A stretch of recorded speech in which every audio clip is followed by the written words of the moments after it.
a little bit in the way of background, food retailing is facing massive challenges at the hands of the COVID-19 crisis, and the response has led to acceleration trends that have already been happening, particularly the trend to go digital. And new online sales and new technologies have changed the industry dramatically over the past few years, and many of those changes have accelerated as a result of the current crisis. I'm joined by three leading experts in the area, and so I'm happy to introduce them, and I will turn most of this conversation over to them. I'm Bill Putsis, professor of marketing here at the Kenan-Flagler School at University of North Carolina at Chapel Hill. I'm joined by Jody Kalmbach, and Jody is Group Vice President of Product Experience at Kroger. Jody, welcome. Thank you. I'm also joined by Mark Baum. Mark is the Chief Collaboration Officer and Senior Vice President of Industry Relations at the Food Industry Association. Both Jody and Mark are leading experts and are in the middle of much of what's happening inside of the industry today. Mark, welcome. Thank you, Bill. Great to be here. And I'm also joined by Kristopher Keller, Assistant Professor of Marketing at the Kenan-Flagler School, and who is an expert on retailing more general than technology and food marketing in particular. Kristopher, thanks for joining us.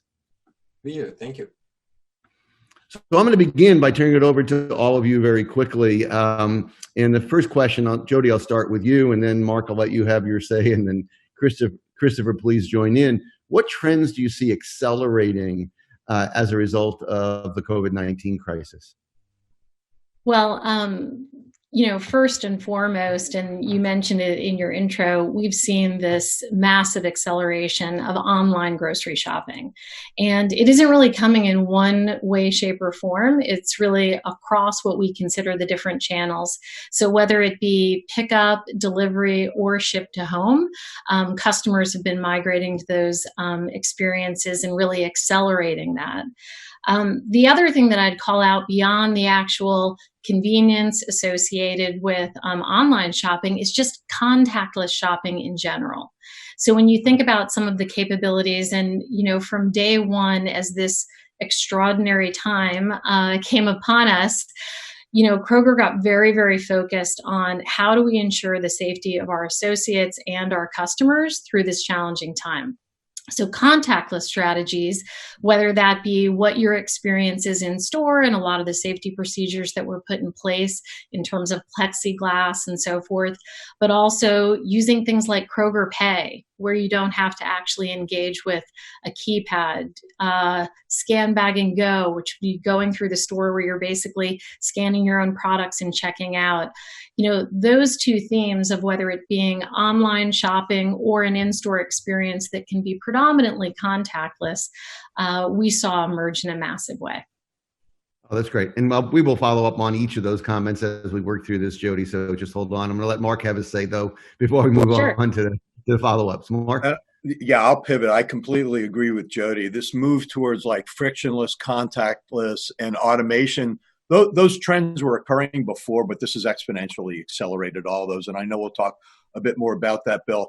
I'll pivot from that and say this has been an extraordinary time for all of us. And at FMI, we represent, I like to say our members come in 31 delicious flavors, from the one store operator in Bend, Oregon to Walmart and everyone in between. So we've had to really expand the supply chain at scale and really do a lot to help our members navigate everything coming from the federal government, state houses, State's Department of Health and the like, moving capacity from food service to retail. We'll talk more about that as well, and standing up some new opportunities there. Getting the guidance that we need, that Jody talked about, to put the right PPE in stores for associates and customers. Taking care of associates is job one. And I like to say the food industry is at its very best when our customers and communities need us the most. And I know we'll talk about the expansion of the supply chain to accommodate all of that through this. And then also just the other thing we've been doing is trying to message to stakeholders, including the public, through media, through the analysts and others, that, the food industry supply chain is resilient, it's expandable, it's flexible. And we have been really meeting demand as best we possibly can and learning a lot of lessons along the way. Yeah, I'll try not to put in too much commentary in throughout because I want to rely on the three experts. But we've all seen at the beginning all the comments at the beginning of the pandemic when no one could find toilet paper, and I'm amazed every time I go into the local store in Chapel Hill as Harris Teeter. I'm always amazed at how well stocked the shelves are throughout everything that we've seen in a huge explosion of crisis and supply chain. Kristopher, I'd like you to come in and think a little bit, and maybe comment on what trends you've seen accelerating, and to the audience out there, Kristopher brings in a lot of the international expertise as well, in addition to what's happening in the United States. So I'll push him as we work through this to talk not just about the U.S. experience, but also throughout the world. Kristopher? Oh, thank you. I really like the two themes that we've heard so far, the push to online shopping, contactless shopping, and, pushing the supply chain across different industries and working with new partners together. This is absolutely amazing. From academic research, we know that companies that engage in what we call marketing excellence, so that is building relationships across different industries, just what Mark mentioned, building relationships with the government, with other partners they haven't worked as closely before, and focusing on end user products rather than just what consumers believe they need today, but what they may need tomorrow and the day after that, is paying off. And this is fantastic. This is what companies like Kroger are doing right now through contactless shopping. And we know that this can result in substantially higher returns to investments than companies that merely look at what consumers need today rather than going ahead and pushing other technologies. So this is really fantastic to see and aligns well with what the marketing research shows. So let me build on this. And Jody, I'm going to circle back to you, and then obviously each of you, Mark and Kristopher, one at a time. In our prior conversations, you all know this, but I was shopping online with Tesco when I lived in London all the way back in late 1999, early 2000. Much of the world today shops at home. So, I speak to colleagues in Beijing, and they say, you go to grocery stores? Because much of it is delivered to home. And I've said for years, the economics of home delivery work much more effectively in densely populated areas, a Beijing or a London, as opposed to a Chapel Hill, where we are. Jody, you mentioned the acceleration, and Mark, you did as well. But Jody, in particular, you talked about the rise in contactless. And much of that is in-store experience. So a couple of questions that I'd like to pose to each of you in turn. What do you see happening? Is it more curbside pickup, contactless in the store? Is there going to be a rise in home delivery with, DoorDash and what we see in some of the food prepared items already? What will the shape of the experience in the United States that has been accelerating? What do you think you'll see more of, whether it being Kroger? We'll start with you, Jody, or in the industry more generally with you, Mark. Sure. Jody? So, I think one of the things that's really exciting is that the acceleration hasn't been in one small slice. It really has been across the board. And the way that, I'm building off of some of what Kristopher said, this isn't something that, if you tried to just show up today and say, hey, we're going to have to go serve customers in this new way, it's very challenging. And I'm thankful that Kroger's been very committed for a number of years now to really invest in building out the right platform and the right experiences for their customers and associates, so that when a massive acceleration like this comes, you can handle it without missing a beat. That was a really critical part of what went on in the spring. Was the acceleration was so quick that unless you had really invested historically to be able to show up in the right way for customers, it was going to be a challenge. But to your more direct point, we really saw acceleration across pickup, delivery, and ship to home. And the numbers based on the size of the businesses at the starting point varied, but it was very significant across the board. And what's been fascinating to me is that it really varies in terms of the context of the customer's day. So we don't see that individuals necessarily on a broad scale are saying, I'm going to shop this one way and not these other ways, or I used to shop in store and now I'm moving online. It really is the blend of the experiences, and being able to sort of seamlessly meet those needs in the context of what you need this afternoon versus tomorrow versus the next day. Meals, and I think we'll get to this later in the conversation, there was a meaningful shift in terms of folks going to restaurants to needing meals at home. That's something that, depending on what's happening in the customer's life, they may want to pick it up. They may need a hot meal delivered. We were really very invested in being able to show up in all of those ways, personalized really to the individual. So let me follow up on that a little bit, Jody. Do you see that the behaviors being dependent upon segment, or different segments are now behaving different ways? Or do you see most individuals having different demands based on time of day, work, type of shopping that's required? Is it everyone has varied behavior, or do you think it's something that is just an artifact of the different segments that you serve? Well, I think, two sort of interesting things happened. Whereas we had seen really concentration around time slots, if you will, of when you would get your pickup order, your delivery at sort of that lunch and evening hours. With the stay-at-home, efforts that were in place, we really started seeing that spread out more evenly across the day, because consumers weren't really constrained to when they were or were not at work. So we did see a bit of an evening that went out across the board. The other thing that I would specifically call out in terms of a change in customer behavior was with the Snap Ebt Customer. So for that segment and the needs of that segment, we very quickly rolled out a capability where we could accept that payment method, if you will, across our pickup offering. And the adoption of that as a way of shopping for that segment of customers grew massively. So I think as capabilities enabled different segments, you saw, the customer behavior shift. That's how we work with Jody and with so we had to get the authorization for that type of for the e-payment for those Snap customers. So we worked hand in hand with USDA in order to get not just that authorization, but waivers for things like moving food service product that's not for retail sale or resale into retail, and a host of other things. And I won't bore you with all those details, but it's literally every day trying to figure out how we're doing business within the context of the pandemic. But if I could just build on a couple of her comments around e-com, and Jody's 100% right. If you're just starting to stand up your e-com platform now in the midst of all this, it's no time to learn how to do e-commerce. And we have, on a broader scale, just to put this into context, we've been on a 5 or 6 year journey now with Nielsen and some other partners to understand the digitally engaged food shopper. Now, if I could just sort of dimensionalize the size of the prize. When we first started this, when we published our forecast, it was going to be a $100 billion business by the year 2025.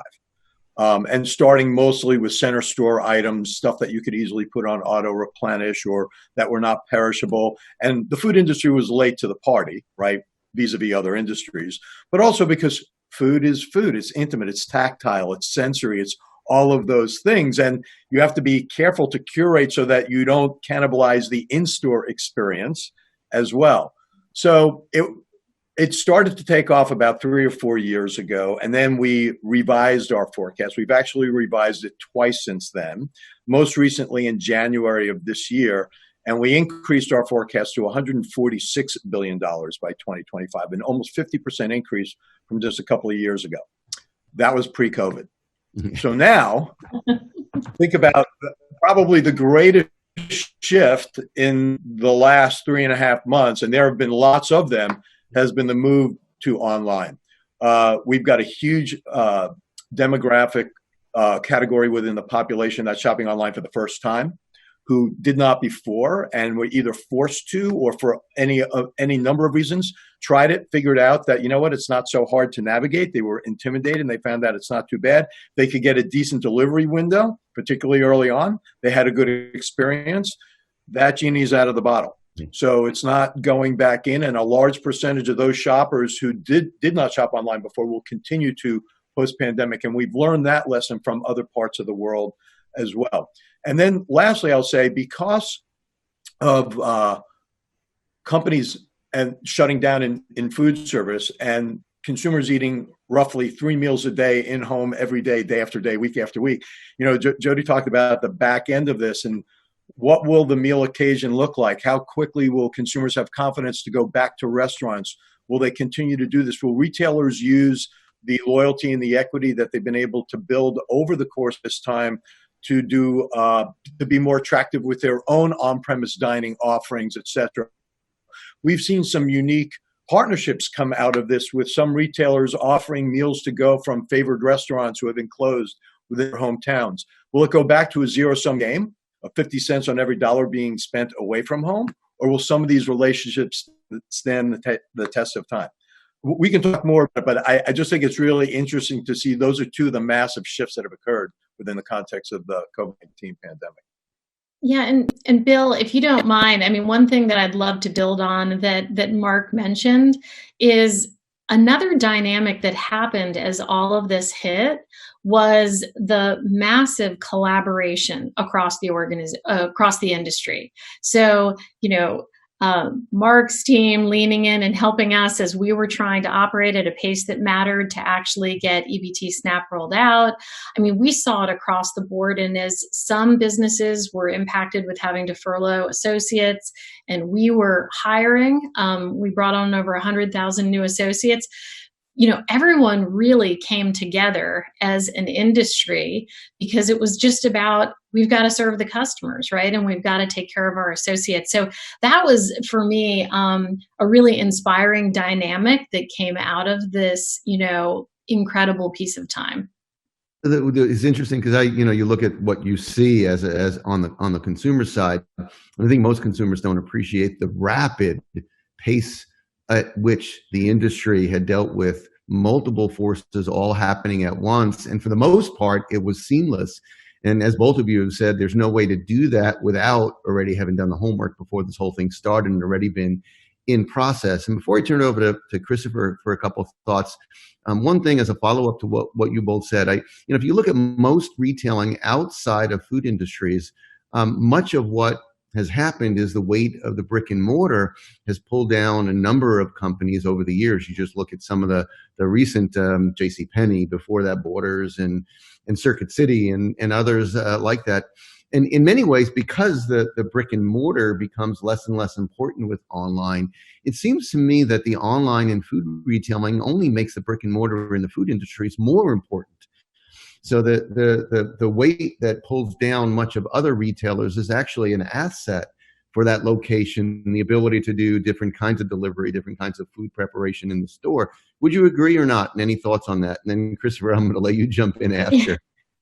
So I would chime in and say I absolutely agree. The in-store shopping experience is always going to be a really important component and sort of the grounding force of the food industry, because you're talking about really proximity to customer, freshness.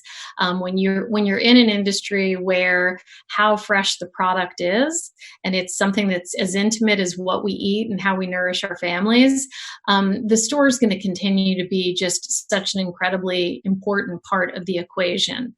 It's being able to have, sort of these other experiences that are extensions of it, in many ways, and enable extending aisles or providing assortment that, you simply wouldn't have on the shelves due to floor space constraints.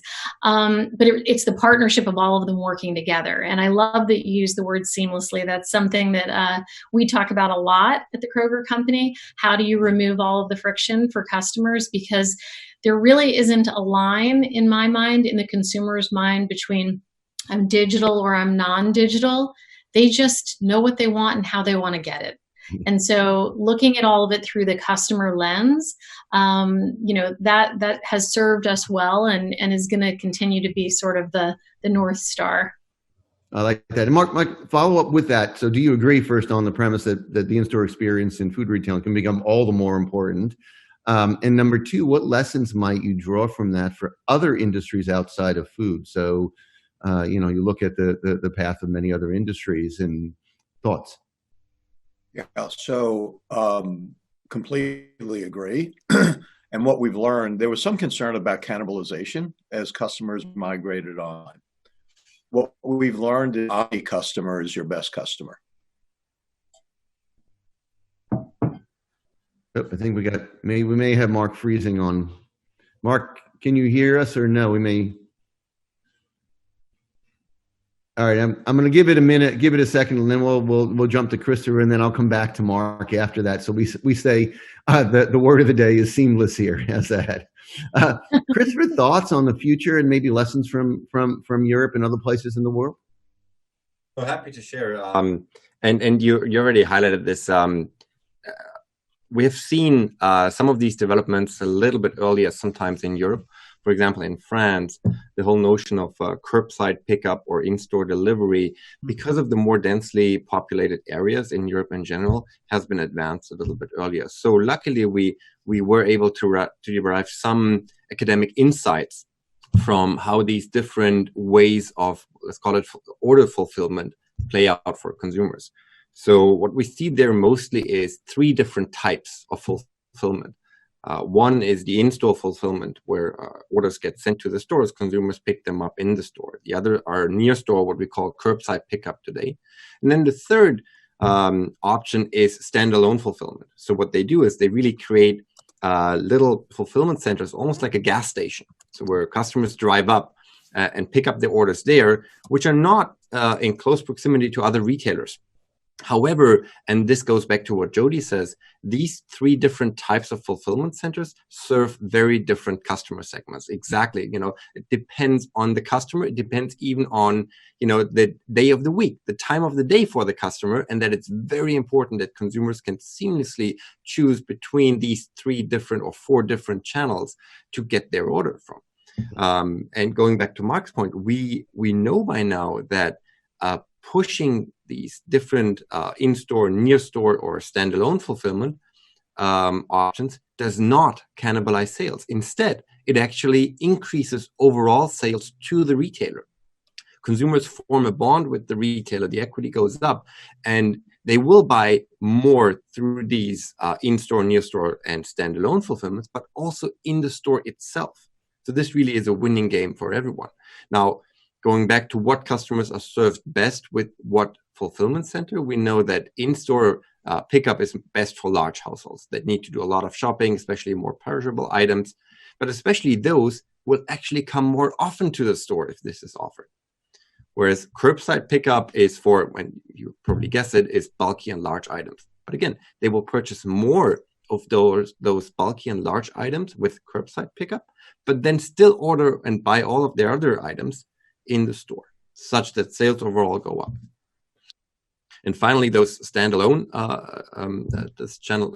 channel, these gas station-like stores, they're really best for those weekend and rural shoppers that go there. They may be on their way to the city, pick up some stuff at these gas station-like outlets, and that really only increases retailers' overall sales.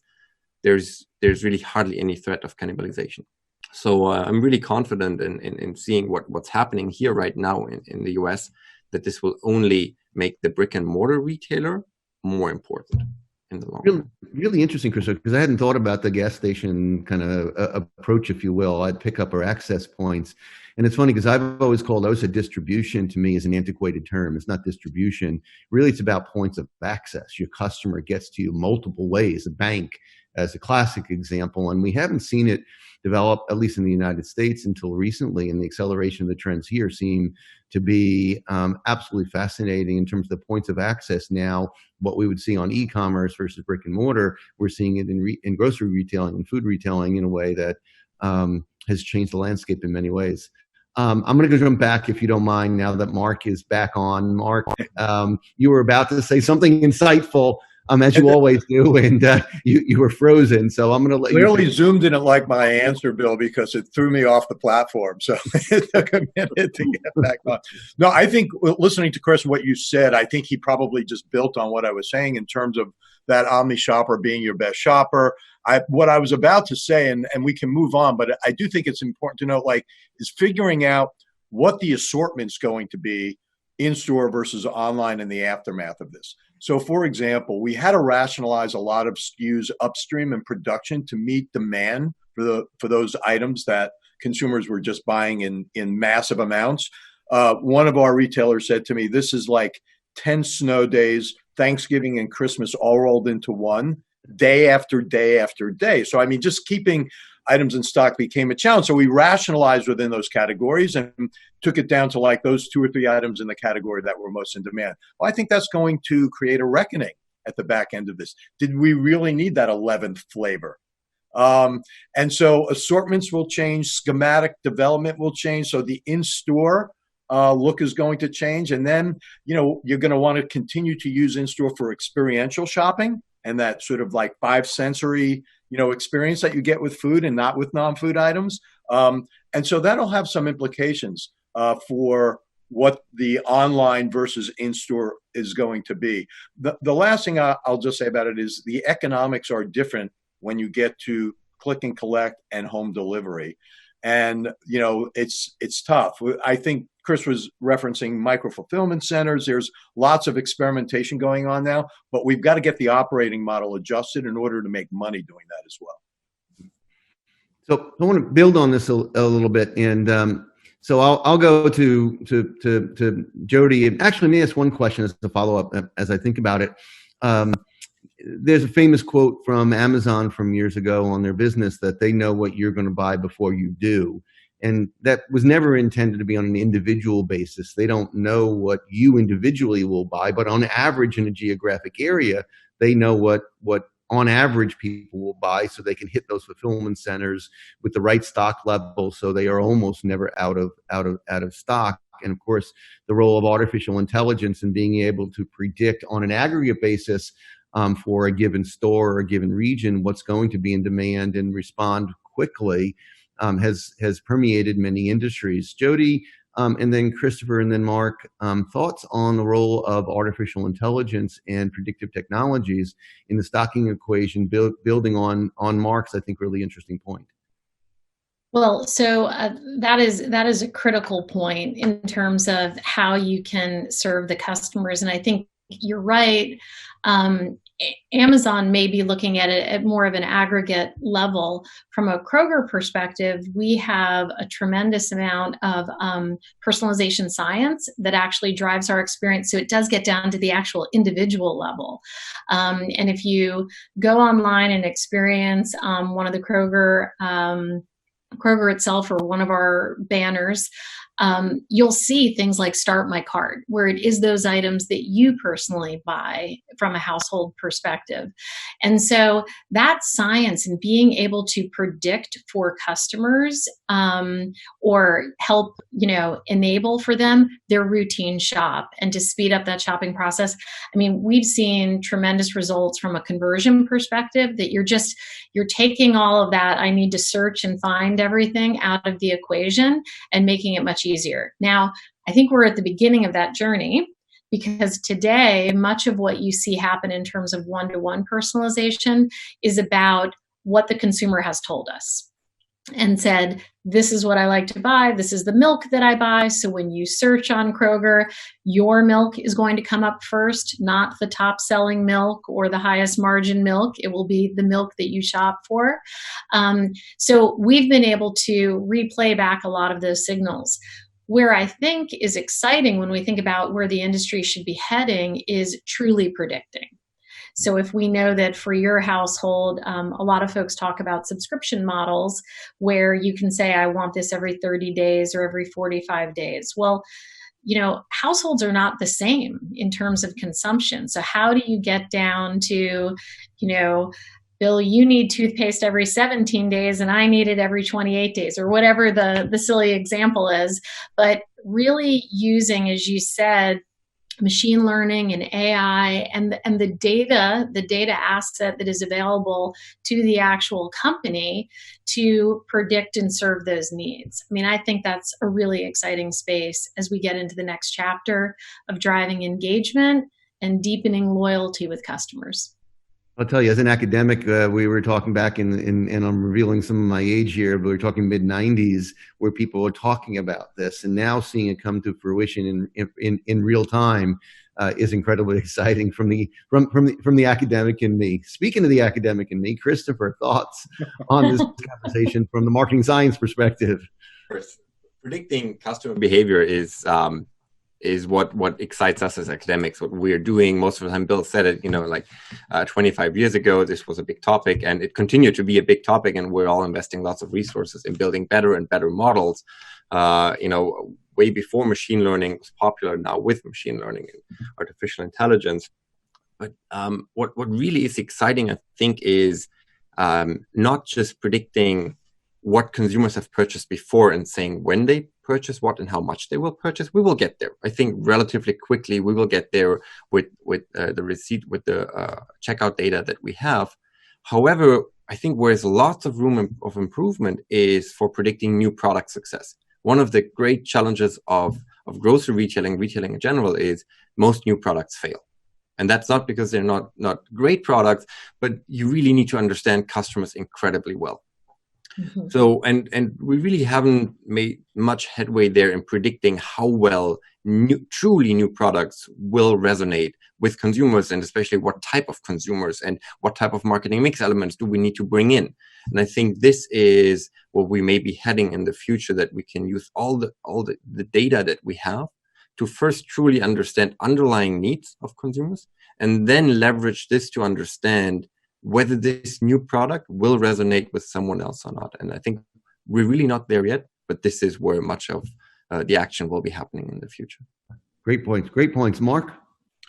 Yeah, so it's, first of all, and both Jody and Chris alluded to, it begins and ends with the consumer. I mean, understanding consumer psychology coupled with shopper behavior, because they're not always the same thing, is the holy grail. And we have 5 emerging issues. One is emerging technology and its application. So it's artificial intelligence, ML, AR, robotics and automation. We can talk about what's starting to happen in distribution centers and in-store from that standpoint. But insofar as it relates to consumer behavior, we publish 2 studies every year. One is right around shopper trends. And ironically, we just finished our work in February.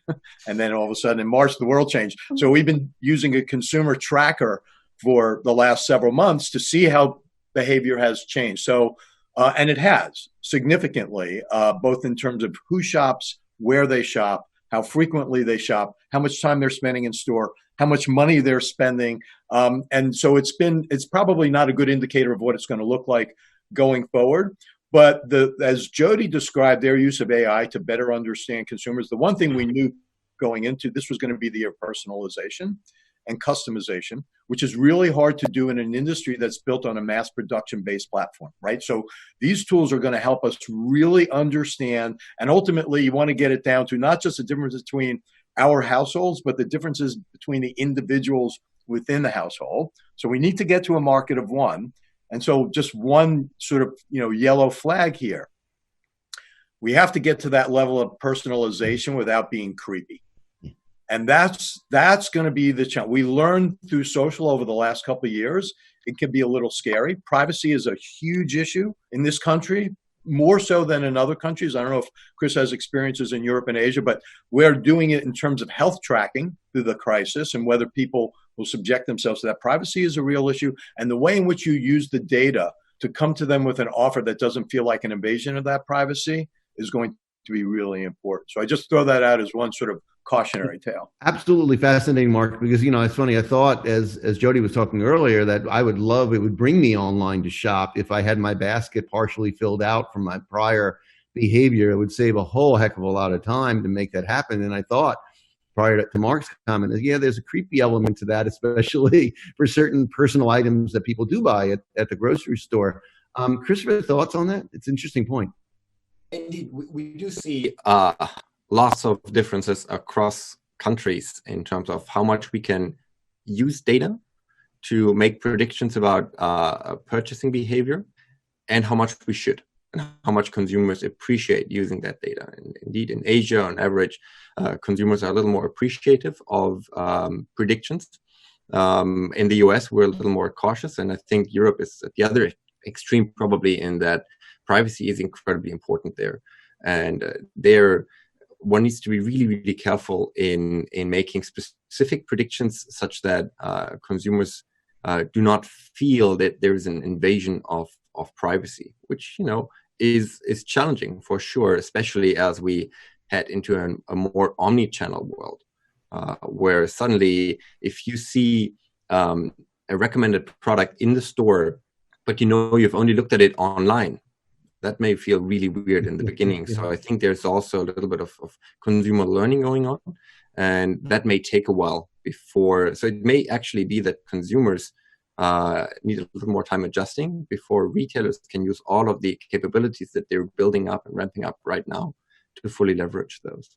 Bill, but I do think, Jody said we're at the beginning of this journey. And so, we're learning as we go a little bit, and we're learning about our consumers' wants, needs, desires, and limits.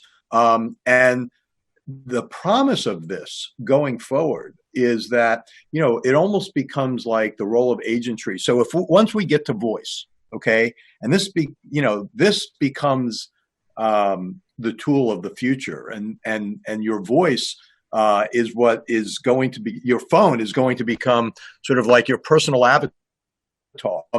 Then as a consumer, Kroger only brings me those items which I want, need, love, and am willing to buy, and they take all the clutter out of my life.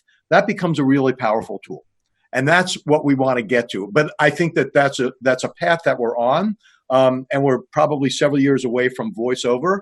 But once we get there, I think it's going to really change the way we do business and change the way consumers do business with those companies they're buying those products and services from. It's funny, years ago, I talked a lot about Google Glass, for those of you familiar with it, and kind of it's gone by the wayside. But now there's the Amazon version of it. Apple is announcing it's coming out with a glass that shows a heads-up display paired to your iPhone. You can picture walking down the aisle of a Kroger, and the suggestion, last time you bought this milk, do you want the same thing again? It's in aisle 27. As you walk past it, kind of like Minority Report, and there are elements of that are incredibly helpful. There are also elements that are incredibly creepy for some. And balancing that has to be a tough thought. And Jody is, in terms of product experience, that's right front and center, right? Absolutely. And I think you all really hit on it in some way, shape, or form. The value has to be there for the customer. Right. So if the payoff for, a company leveraging, whether it's some of your previous purchases or whatever the case may be, if it's to improve the experience for the customer, to provide greater value. I mean, I'll mention, digital coupons as an example. There's a tremendous amount of digital coupons out in the world. You want to see the ones that are relevant to you. If you're searching, you don't want to see 2,000 results for something. You want to see the most relevant results. So I really believe, and I agree with the comments, that it's a balancing act. If you keep the customer at the center of it, and your motivations are driven on improving their experience, which, will be a benefit to the company because it will deepen loyalty, it'll increase conversion, it'll increase share of mind, wallet, and stomach. As all of that comes together, that has to be a guardrail that, I can say at Kroger, we are very committed to, because if the value isn't there for the customer, then you are going to get into some of those, probably sticky situations that are uncomfortable or creepy, as the panel mentioned. And I do think, Mark, to your point, the acceleration of the mobile device, the acceleration of voice, I mean, it is probably nearer than we think. And we certainly, we've been testing quite a bit with voice. And if you've placed as an example, a pickup order, and you're in the kitchen and your hands are dirty and you remember, I forgot one thing, we have the ability where you can voice activate to say, add olive oil to my order. We're in the early stages of testing that, but if you look at the up and coming generation, no one's typing on a phone anymore. Their thumbs are fine, and they're talking to their phones. So I think, just like we saw probably a 3 to 5 year acceleration of online grocery this past spring, voice is, probably going to come at us much quicker than folks are recognizing. Jody, I was laughing because I'm about to do what I thought you were going to do, and I thought you were going to use I call it the A word, Alexa, which now all of a sudden it's listening to me. And I thought you were going to say that, and my Alexa was going to start listening to the next things you said. The world we live in today, eh? Yes. So a couple of things as a follow-up. We have about 10 minutes before we open it up, maybe a little bit less to open to Q&A. So I want to get to a couple remaining, what I think is really important points. Prior to the pandemic, 50 cents in every dollar was spent outside the home, inside of a $1.6 trillion industry. That obviously, as we've talked about, has changed dramatically over the last couple of months. I know, for example, from previous research in Europe coming out of the Great Recession, that about 3/4 of consumers that shift to lower priced goods or services during an economic downturn never, quote unquote, come back, never defined as a 3 to 5 year time period. Whether it be a shift to lower priced products inside the category, whether it be a shift to lower priced retailers, or whether it be meal solutions that have become permanent. What have you seen that is permanent coming out of this pandemic, and what parts do you see as being more transitory? That is, okay, we've seen people not going live to the in-store experience, but that's temporary once things change, for example. Let me start with Mark, and then Kristopher, and then Jody, I'll let you have the last word. Has that Mark thoughts from an industry perspective? Yeah. So we don't know what it's going to look like, what's going to be permanent and what's not at this juncture. It's hard to say, because with 40 million unemployed, with a different outlook, given different demographics and cohorts out there, they are seeing this through different lenses. As we create archetypes for each of them, they're behaving differently. I can tell you what we have seen so far. There's been a significant amount of down trading. That happened during the last recession. It's happening again now, and I find it interesting that we have been investing in own brand for some time now. Corporate brands, Kroger's a leading light in that regard, and with a multi-tier strategy and some, let's call them upscale premium brands that are as good as or better than national brands, and some that are in more price-sensitive categories and priced to provide that lower cost alternative for customers. And certainly it's been the latter which has been sort of the big share gain, at least nationally, amongst our members. More customers are shopping more own label than ever before. So that's a great opportunity to build equity in your banner, for sure. Not necessarily aligned with your investment in the more strategic brands as a differentiator per se, but you can only buy those brands within those banners. So there's some value in that.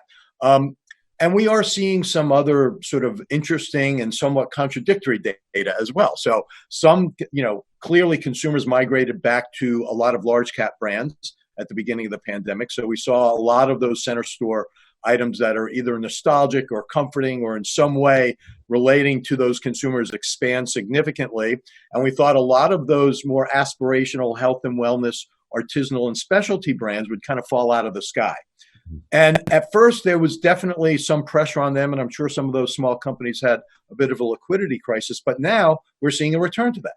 So a lot of, say, the alternative protein and dairy companies and some of the other health and well-being companies that are smaller are now starting to see significant gains. So it's really hard to, create a universal statement about what this is all going to look like. I think it's going to be as varied as the population, but there have definitely been some shifts.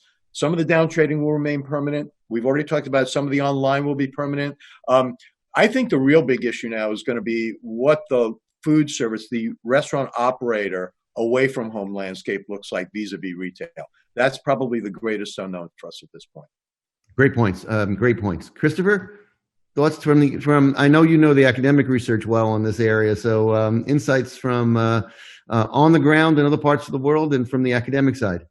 Yeah. So mostly what we know is indeed what Mark mentioned is if a crisis struck, private labels or store brands are the ones that gain. Consumers shift to those sometimes lower priced, not always, sometimes they're higher priced actually, alternatives and stick to those. However, most of the consumers may stick with private labels, but some do go back to national brands. And it for a long time was always a bit of a mystery as to why some brands are hit harder than other brands during these crises, and why in some categories we see a larger shift to private labels than in other categories, quality differences aside. And what we know by now is that national brands actually can do a lot to prevent this shift from their sales to private labels. So we know that if in crisis national brands advertise more and launch major new innovations, they are not hit as hard. And that is exactly to Mark's point. What he mentioned is that health-oriented, really innovative, maybe meat alternative brands, maybe smaller brands, are not hit as hard. And they may even gain share. Why? Because they are major innovations. They are essentially at the heart of what consumers are looking for. So they really can push back. Other alternatives are, as I mentioned, investing more in advertising or offering more price promotions to keep customers at those national brands. What we know doesn't work so well is launching minor innovations, really. That's what happened in the last crisis, that many brands launched minor innovations trying to keep customers. Private labels are really good by now. It's not minor innovations that keep a customer. It needs to be major. It may even need to be a new subcategory, which will help. Another shift that we see then is a shift to hard discounters. In the last crisis, they weren't really strong in the United States. However, in Europe, they were already. So I'm talking about Aldi or Lidl, which are now big in the US as well.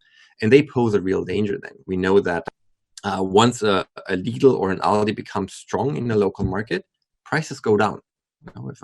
For milk, for example, it may go down up to 50%. But on average, it's roughly 10% that retailers have to adjust. And that is a lot stronger than, for example, if a Walmart would come to town. So these players are different than what we're used to really in the industry before. There's a silver lining for sure. It's good for consumers. Consumers save more money. That means they have more discretionary income, which they can spend on, say, new products or on different varieties of products. So there's a lot going on in that area. And I think hard discounters will only become then more important here. Jody, you're in the front lines of the competitive landscape evolution, and these days quick change. Thoughts to some of the things that Mark and Kristopher just said at Kroger. Well, so I will just complement what they said and hit on the one other point that you raised, which was around meal solutions. So I think, when you look at the consolidation that occurred when restaurants had to close down and folks were eating more at home, there's sort of this full spectrum of, we call it, kind of like levels of preparedness. So you have raw ingredients for those consumers who want to do the cooking. You have this whole category of meal kits. Home Chef is part of our portfolio. So for those folks who have 20, 30 minutes to prepare a meal. And then you really have ready to heat and ready to eat. And when you think about some of what consumers have been faced with during this period of time, and really, I think this is one of those things that will persist and is ongoing, is that need for convenience in the context of their day. Right. So there are many folks who are working from home right now. They have young children at home. They're challenged with finding the time to sort of balance it all. Having that spectrum of meal solutions available across the board and having them be high quality, where they can count on a level of freshness and quality, I think that's going to be a key point of differentiation. Because, you talk a lot about, can you get restaurant quality meals in some of these other ways? And that certainly is now part of the mix and part of the expectation of consumers. Hey, So we have Bill, I know we want to get to the audience, but I just want to build on Jody's point. She just raised a really important point. So a few years back, the pure play meal kit providers were having their moment, and they lost it, right? I mean, it just really kind of became a secondary, tertiary sort of option for most. And now they're getting sort of one more bite at the apple. Over the course of the last couple of months, I mean, you've seen, HelloFresh has literally doubled their number of subscribers in volume over the last quarter.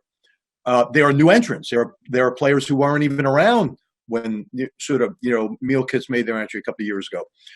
Jody raised a great point. If you can, as a omni-channel grocer, if you can make the price point of that meal kit more competitive, which they can do in most cases, and stretch that consumer's dollar a little further, you're going to win on that front as well. So it's really, a few years ago, we used to think that for every subscriber to a Blue Apron, HelloFresh, choose your provider, that's 3 meals, that you lose as a grocer. And as a grocer, you got, roughly 21 meal serving opportunities a week with a little snacking and pantry loading thrown in that gets you closer to the razor's edge. Well, that's not so much the case anymore.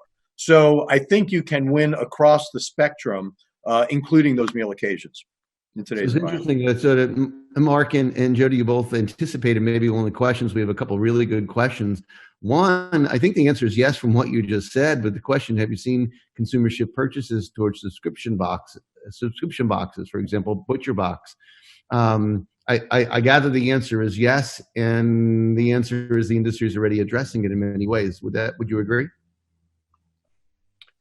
Jody, you want to? Mark, I'll let you start, and I can. Sure, I'll give you the broad view, and then Jody can talk about it specifically from Kroger's perspective.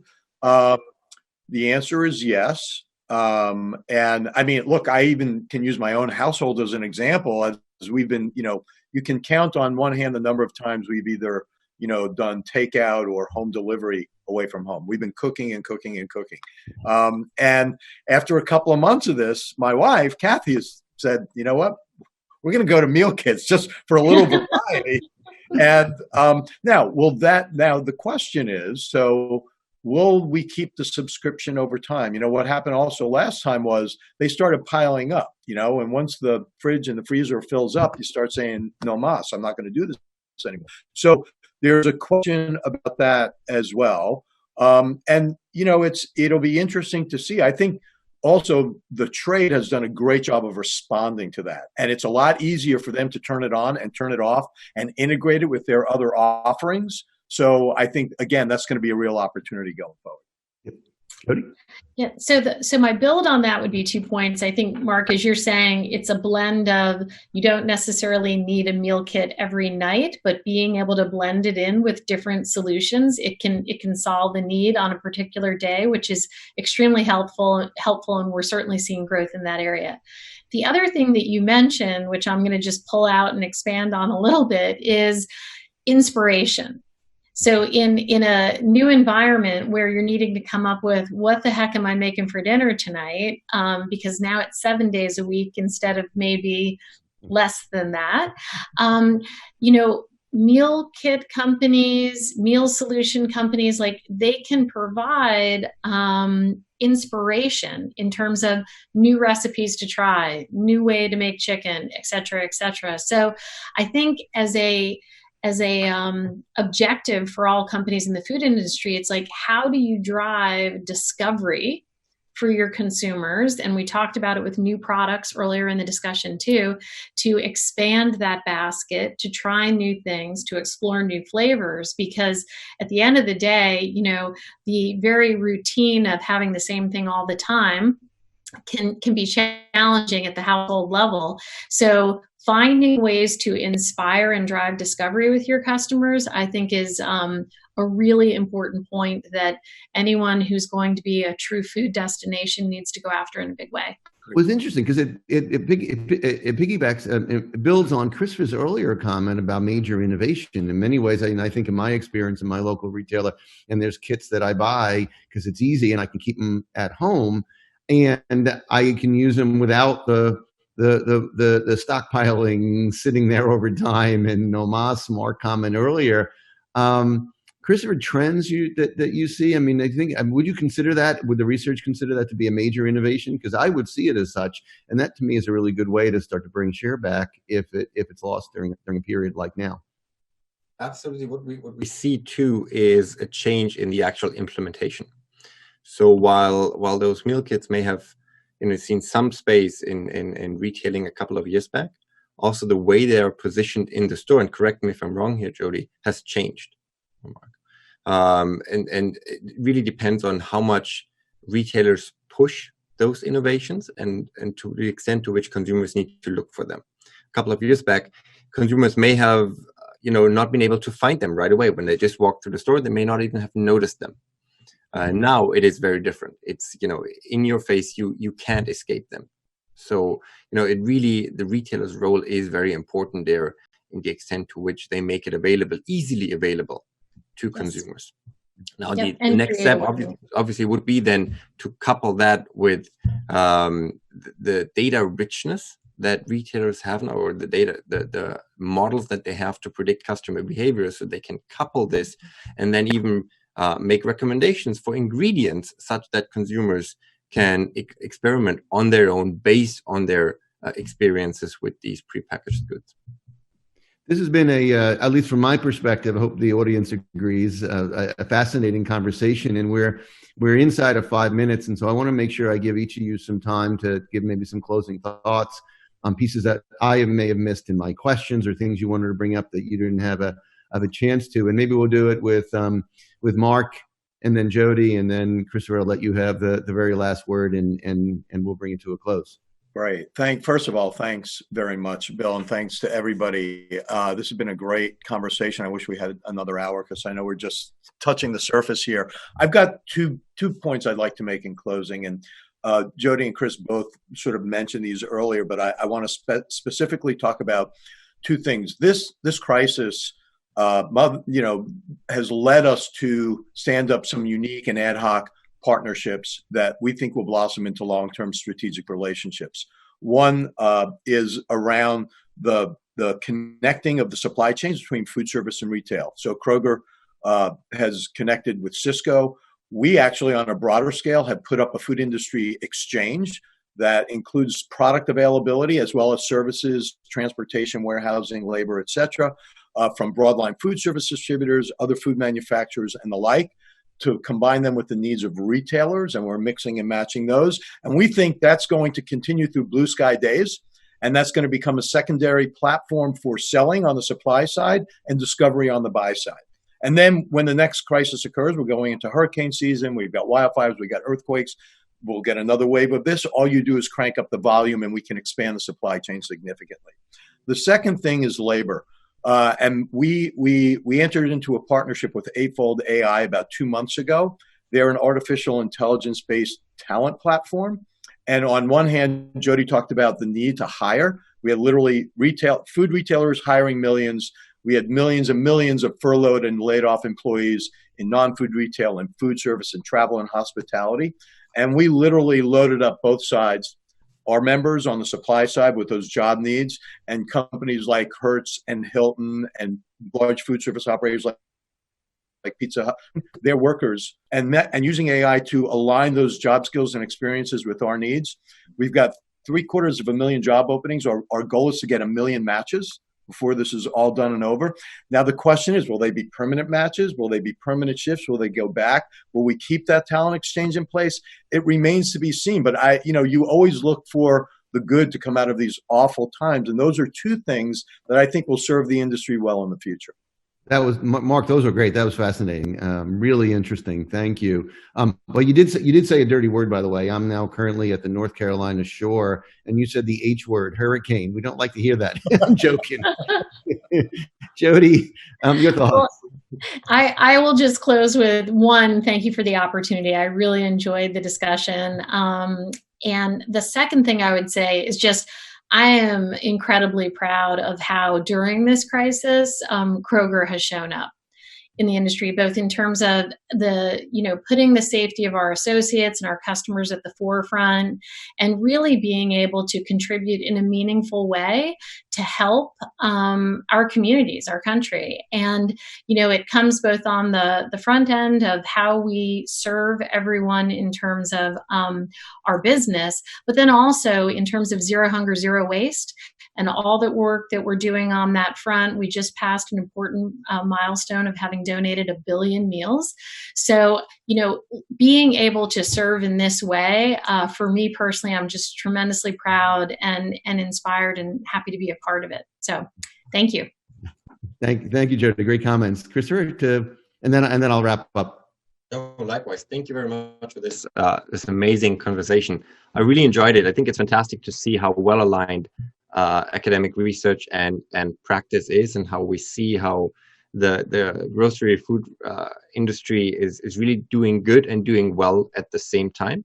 They have been doing that for a while now, but now it's really obvious how they do it and how they help the communities above and beyond what we typically consider a grocery retailer will be doing. Thank you very much. So I will close then with a heartfelt thank you from Rethinc Labs, from UNC, from Kenan-Flagler, and me personally, Jody, Kristopher, Mark. The insights, absolutely fascinating and interesting. I really appreciate your giving up part of your day today and sharing with the insights. On behalf of the school and the university, thanks to all three of you, and appreciate it. Have a great day, everybody.